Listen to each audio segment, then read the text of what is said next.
Harold Thurman and John Holmes couldn't have been more different.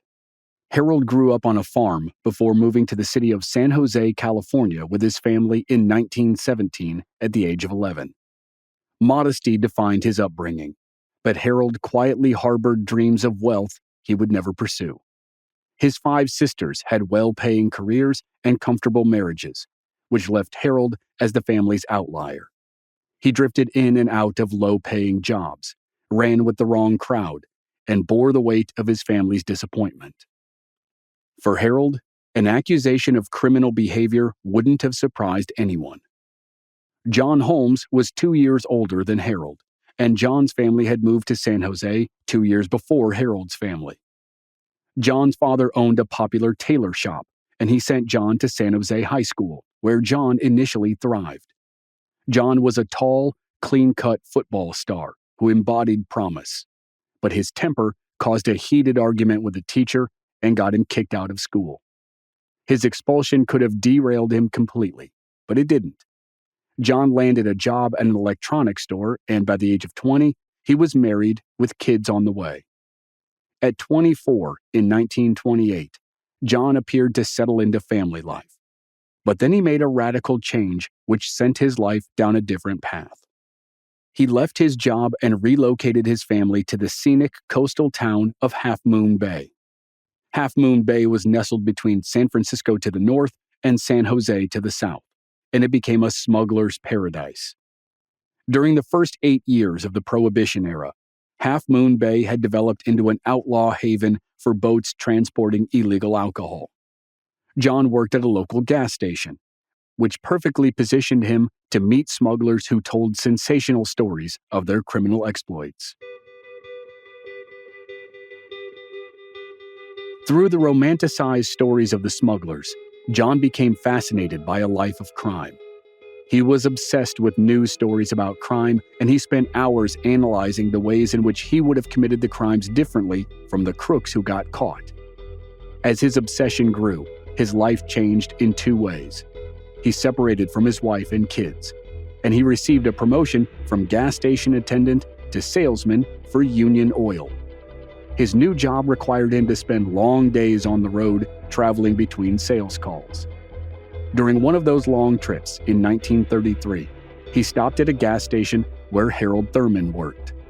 As the 2 men talked, they realized they had similar interests and backgrounds. They both grew up in San Jose. They both craved a wealthy lifestyle, and they both had spent their adult years doing low-paying jobs. Both were tempted by a life of crime, but neither had crossed the line and neither had been arrested. The more they talked, the more they believed they could succeed where other criminals failed. And that was when John had an idea. As a Union Oil salesman, he knew that Union Oil couriers carried lots of money on them. John and Harold decided to kidnap and rob a Union Oil courier. On September 25, 1933, they executed the crime with precision. The crime turned out to be more of an old-fashioned stick-up than a kidnapping, but they were pleased with the outcome. They stole $716, which was the equivalent of nearly $18,000 today. A month later, they targeted a Shell Oil courier. Once again, they released their victim unharmed and walked away with $700. To Harold and John, this life of crime thing felt easy. The average person in California in 1933 made about $550 per year. In a matter of minutes across 2 days, John and Harold had stolen more than $1,400. They felt invincible, and they were ready to tackle something bigger with higher stakes and greater rewards. They put their biggest plan into action less than 3 weeks after their second small-time robbery. Kidnappings for ransom were all over the newspaper headlines in the early 1930s. Smart kidnappers had hauled in $50,000 or more in ransom money. That was life-changing money, and that's what John and Harold wanted. They targeted the 22-year-old heir to a local department store fortune, and their effort led to outrage and horror on levels they couldn't possibly have imagined.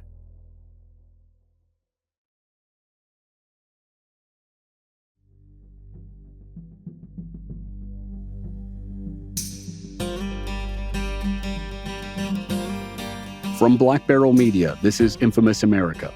I'm your host, Chris Wimmer, and this season we're telling stories of some of the most notorious kidnappings in American history, the crazy events which surrounded each abduction, and the chaotic investigations of the cases.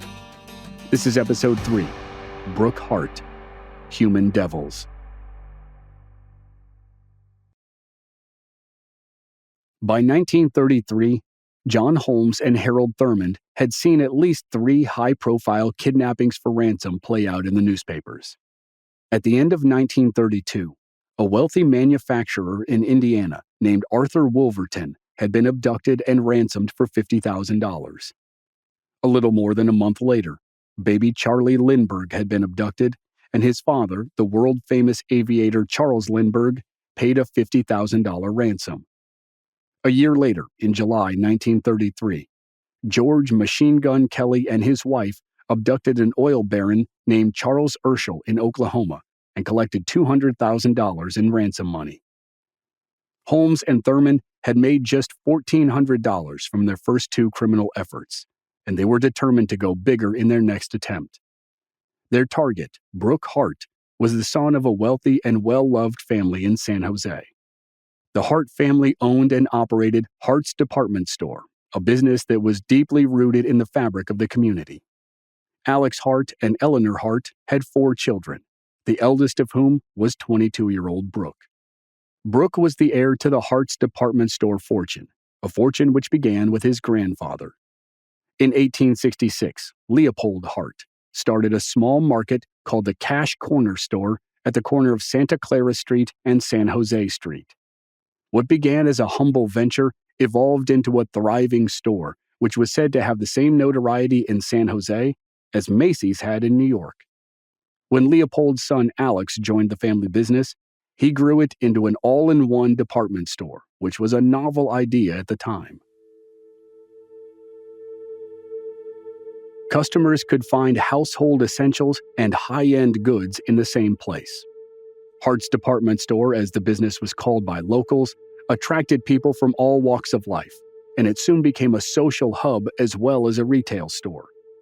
The Harts earned sterling reputations by keeping the doors open late and the prices low, and they offered jobs when money was scarce.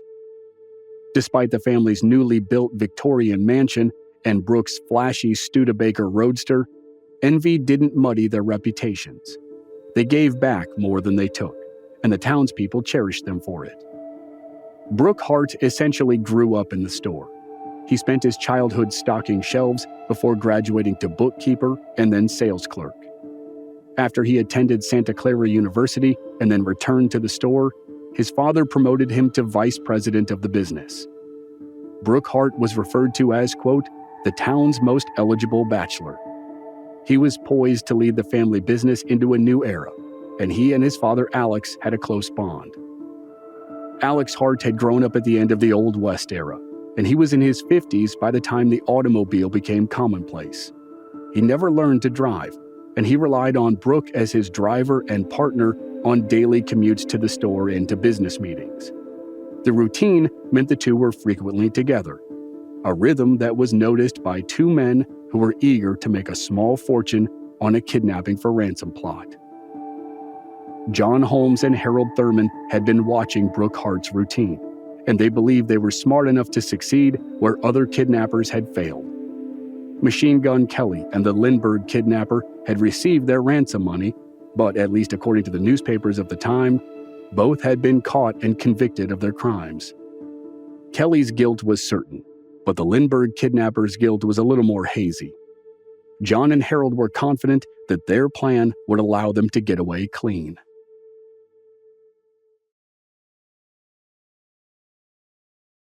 Just 17 days after their last robbery and abduction, Holmes and Thurmond set their sights on Brooke Hart. They had observed his daily routine, and they knew he would be alone for only a few minutes at closing time. Brooke's habit was to leave the store, retrieve his green Studebaker from the parking lot across the street, and circle back to pick up his father Alex. That evening, the plan unfolded ahead of schedule. Alex Hart was expected at a dinner event at the San Jose Country Club, which was hosted by friends from the Chamber of Commerce. The event began at 6 p.m. A little before 6, Brooke exited the back of the store and started to walk across the parking lot. His last words to his father, who was headed toward the front of the store to be picked up at the curb, were simple and routine. "I'll be right back." 5 minutes later, Alex Hart was still waiting at the front of the store for his son. He grew worried, and his anxiety built as the minutes ticked by. At the 30-minute mark, frustration turned to slight panic. It was not like Brooke to keep his dad waiting, and Brooke had his own meeting with a friend at 6:30 p.m. If the car had broken down, Brooke surely would have walked back to the store. Hoping for an explanation later, Alex accepted a ride to the dinner with a friend and assumed he'd reconnect with Brooke afterward. At 8:30 p.m., Alex returned home to find that Brooke hadn't shown up. He learned Brooke had also missed his 6:30 appointment. Panic fully set in. Alex made a desperate call to the police, but he had little information to give them. As far as he knew, Brooke had simply disappeared. The reality was just as bad. Just before 6 p.m., Brooke had exited Hart's department store and walked across the street to the parking lot where his Studebaker waited. Brooke climbed into the car, started the engine, and began to drive out of the lot to pick up his father. As he slowed to exit the lot, John Holmes, armed with a pistol, jumped into the passenger side of the Studebaker. He jabbed the gun into Brooke's side and ordered him to drive. Harold Thurman, waiting nearby in John's car, followed them closely as they traveled 10 miles outside of San Jose to the small town of Milpitas. In Milpitas, they stopped the cars. John and Harold transferred Brooke from the Studebaker to John's car, and then the three men headed toward what is now called the San Mateo Bridge. John and Harold would have known it as the San Francisco Toll Bridge, which was its original name when the bridge was built across part of San Francisco Bay 4 years earlier in 1929. When the kidnappers made it to the bridge, they rolled out onto the span and stopped John's car. They dragged Brooke from the vehicle, and John struck the young man over the head with a brick. The blow was intended to knock Brooke out, but it didn't. He screamed for help, and John struck him again. The second blow knocked Brooke unconscious. The kidnappers bound Brooke's hands and feet with baling wire, and they tied some of the wire to concrete blocks. At some point during the ordeal, Brooke regained consciousness and began to struggle. But it was too late. He was already sufficiently bound, and John Holmes was a physically imposing former football player. He and Harold subdued Brooke easily.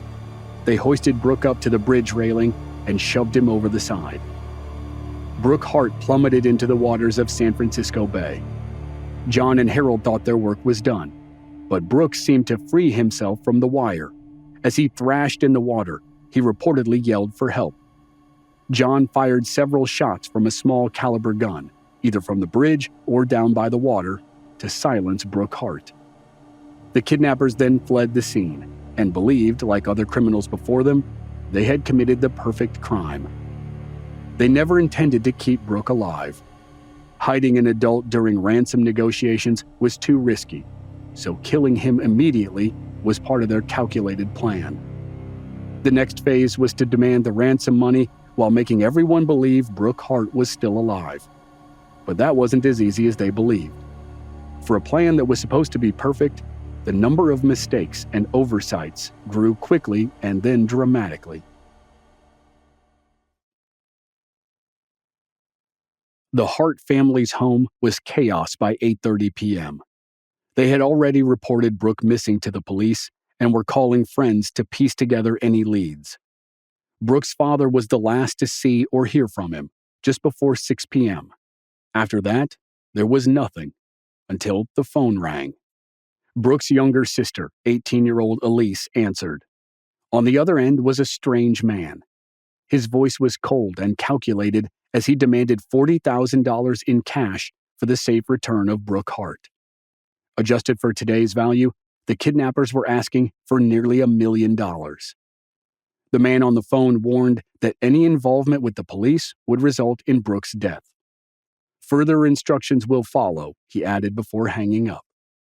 Alex Hart, Brooke's father, was already working with authorities, and he quickly called the San Jose police chief with the update.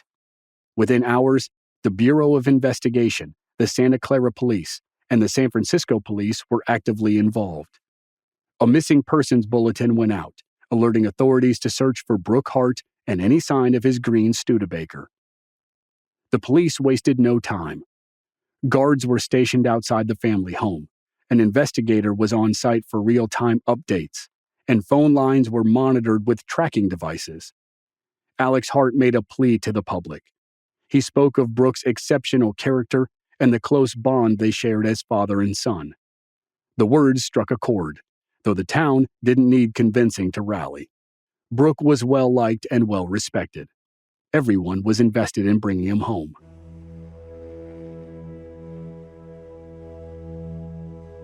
On November 11th, 2 days after Brooke's disappearance, the first major lead surfaced. Brooke's leather wallet was discovered on a refueling tank on the SS Lurline, an ocean liner docked in San Francisco and bound for Los Angeles. More than 100 passengers were detained while the ship was searched. It's believed that legendary baseball player Babe Ruth was among them. He had just finished his second-to-last season with the Yankees, and he was 2 years away from retirement. After a thorough search of the ship, authorities found nothing more related to Brooke Hart. They speculated that Brooke's wallet was carried to the bay through a nearby sewer outlet, and then it became lodged on the ship. At nearly the same time, the missing Studebaker was found abandoned with its lights still on. That cast an ominous tone on the investigation when ransom notes started to arrive.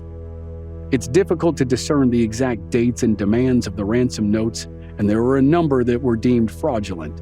But most accounts agree the correspondence finally led to one primary ultimatum. The captors demanded that Alex Hart personally drive the $40,000 in cash to Los Angeles. To signal his agreement, he was instructed to place a sign with the number 2 in the front window of the department store. And that was when the kidnappers learned of their first major oversight. Alex complied with the demand. He placed the 2 sign in the window and scrawled a message beneath it which read, "I cannot drive." Alex Hart was 64 years old in 1933. For most of his life, the 2 dominant modes of transportation were the horse and the train. By the time the automobile became widely available in the 1920s, he was in his 50s and he never learned to drive. The kidnappers had missed that critical detail, and now they had to revise their plan. They decided written correspondence would take too long and opted instead for a phone call. In doing so, they played right into the hands of the Bureau of Investigation. On November 15th, Harold Thurman called Alex, and the Bureau's tracking devices started working. Alex answered and kept Thurman talking while the Bureau agent listened intently. Alex, with equal parts calm and desperation in his tone, kept rambling. He explained why he couldn't drive or travel. On top of not having a license, he was also sick, and he suggested they use a go-between for the ransom. At first, Thurman seemed open to the idea, but tensions rose when he and Alex couldn't agree on a person to act as the intermediary. Thurman went back to insisting Alex make the trip himself, and he grew furious when Alex continued to insist that he couldn't. But with every passing second, Bureau agents grew closer to finding the location of the call. Then, one of the agents who had been listening nodded to Alex. His stalling had paid off. The Bureau had successfully traced the location of the call. Officers mobilized to apprehend the kidnappers before they could vanish. But Alex's job wasn't done.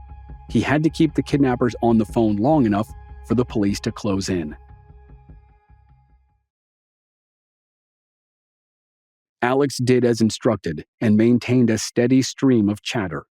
He reversed course, making it appear as though he were complying, but then he demanded ironclad proof that the kidnapper had his son and that his son was okay. Alex pressed further, asking where in Los Angeles he should go and how he would find his son after handing over the ransom money. He kept the kidnapper on the line as long as possible. Harold was in a public payphone booth in downtown San Jose, walking distance from the police station. He was so engrossed in the heated exchange with Alex Hart that he failed to notice the police officers who swarmed the area. Suddenly, the door of the phone booth burst open and officers grabbed Harold Thurman. 6 days after the kidnapping, one of the kidnappers was under arrest. And he realized, much like Chicago killers Leopold and Loeb had realized 10 years earlier, his plan was not as perfect as he thought. Harold Thurman never thought he'd be caught, and his lack of preparation for an interrogation became glaringly obvious. Questioning began around 8 p.m. At first, Harold claimed he'd been talking to a friend when the police arrived, but he couldn't recall who.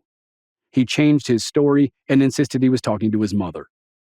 The interrogation continued like that for the next 6 hours, until sometime between 2 a.m. and 3 a.m., Harold cracked.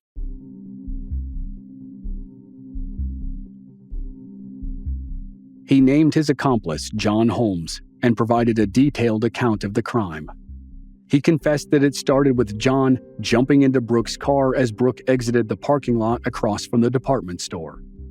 Harold narrated their route, described how they switched cars, drove to the bridge, and brutally attacked Brooke. Harold confessed to tying Brooke with wire and throwing him into the bay.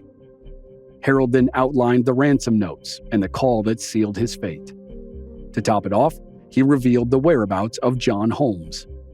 The police rushed to a San Jose hotel where John was supposed to be staying, and they brought Harold along as bait.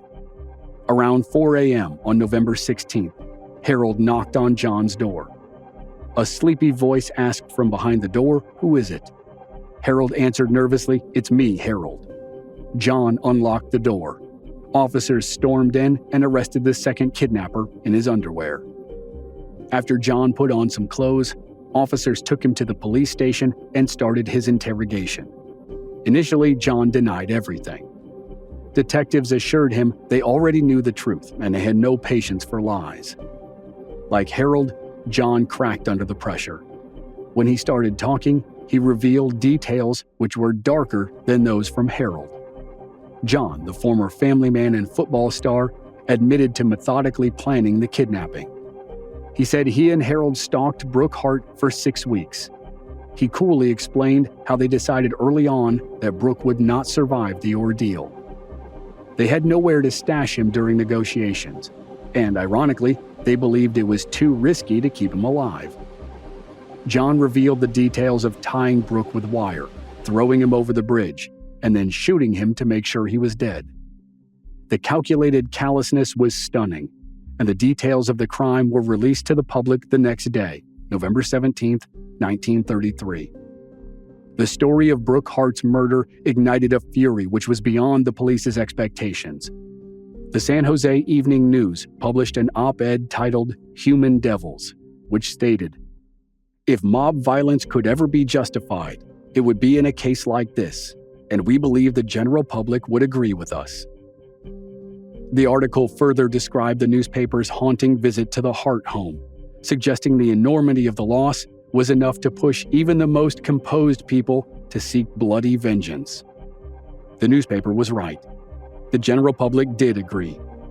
10 days later, when Brooke Hart's body was found, the discovery sent the general public over the edge.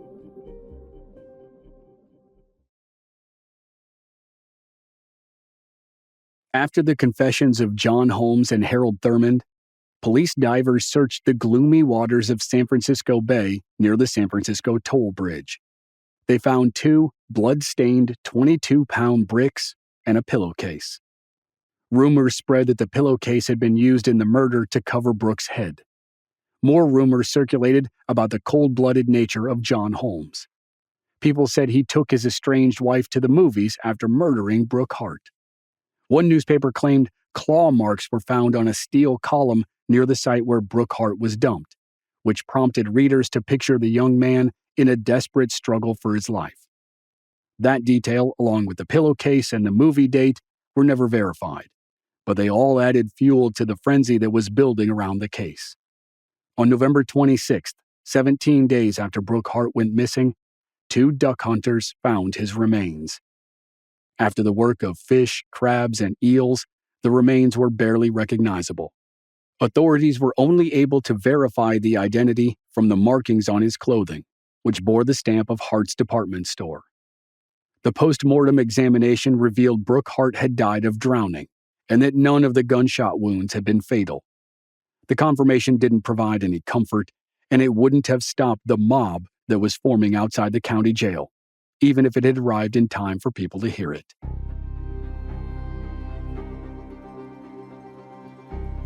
John Holmes and Harold Thurmond sat in the Santa Clara County Jail as a crowd gathered at St. James Park across the street. By the time Brooke's remains were officially identified, the rage of the crowd couldn't be contained. People lit torches and chanted, "Give them to us." The crowd hurled bottles, bricks, and rocks at the jail, and their numbers grew at an alarming rate. The best guess is that Sheriff William Emig had about 17 lawmen, in addition to himself, to contend with a mob of nearly 5,000 people. The sheriff requested immediate National Guard reinforcements from California Governor James Rolfe. Rolfe didn't just deny the request, he fanned the flames by stating, "I will not call the Guard to protect kidnappers who willfully killed a fine boy like that. Let the law take its course." Any hope that vigilante justice could be avoided disintegrated when rumors spread through the mob that the signed confessions might not hold up in court without a witness to corroborate them. Worse, psychiatric evaluations could lead to insanity pleas, which might give Holmes and Thurmond a way out. By that night, the crowd's number swelled closer to 10,000 and was described as pure hysteria. At around 11 p.m., a group of men started bashing the door to the jail with a 20-foot steel battering ram. A photographer for the San Francisco Chronicle snapped a photo of the scene, which makes it look like it's straight out of a Hollywood movie. In the jail, Sheriff Emig told his men to hold the line as long as they could without shooting anyone. Tear gas pushed back the rioters briefly, but it only delayed the inevitable. Soon, the battering ram broke through the doors, and a group of men stormed the jail. Estimates say there were at least 50, and there could have been many more. They fought and trampled the sheriff and all the officers. They seized the keys and surged upstairs to the cells. They viciously beat the kidnappers and dragged them from the building to the park across the street. Rioters hit the kidnappers with branches and bricks. They stripped the clothes from Holmes and Thurmond and burned their skin with lighters while they tied nooses around their necks. The mob threw the ropes over the branches of 2 big elm trees. They yanked Harold Thurmond into the air. John Holmes was bigger and stronger, and he resisted. As the rioters heaved on his rope and tried to pull him off the ground, he slipped free of the noose.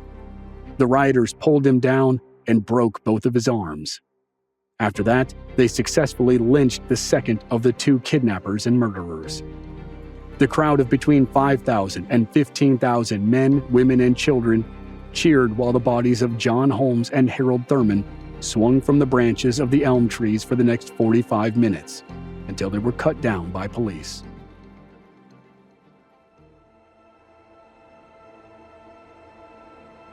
By the next morning, photographs and reports of the lynching spread across the nation. The fallout was immediate and fierce. Critics pointed fingers in every direction.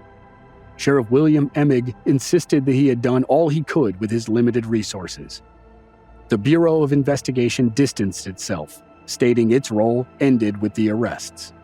Governor Rolfe defended his inaction and claimed the lynching should serve as a warning to other would-be kidnappers. He went so far as to promise pardons for anyone in the mob. 8 months later, Governor Rolfe died of a heart attack, and many attributed his death to the stress of the Hart case. It appears as though a grand total of 8 people were arrested and/or charged with crimes related to the lynching. None of the cases were pursued, and no one was convicted. The elm trees which were used for the hanging were cut down after a vote by the San Jose City Council. But St. James Park is still there, only a block away from downtown San Jose. The elm trees stood near the statue of President William McKinley, who delivered a speech at St. James Park in 1901 and was assassinated 6 months later. The monument was meant to honor the fallen president after one of his final public appearances. And then, 30 years after it was erected, it was the site of one of the final public lynchings in California.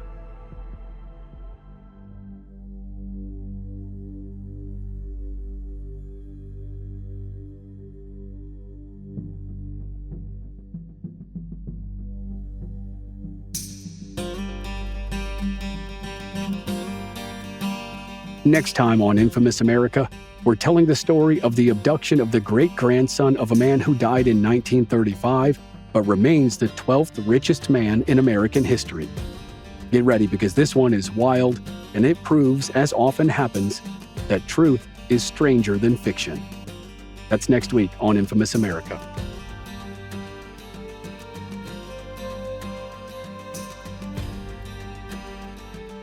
Members of our Black Barrel Plus program don't have to wait week to week to receive new episodes. They receive the entire season to binge all at once with no commercials, and they also receive exclusive bonus episodes. Sign up now through the link in the show notes or on our website, blackbarrelmedia.com. This episode was researched and written by Mandy Wimmer. Original music by Rob Valier. I'm Chris Wimmer. Thanks for listening.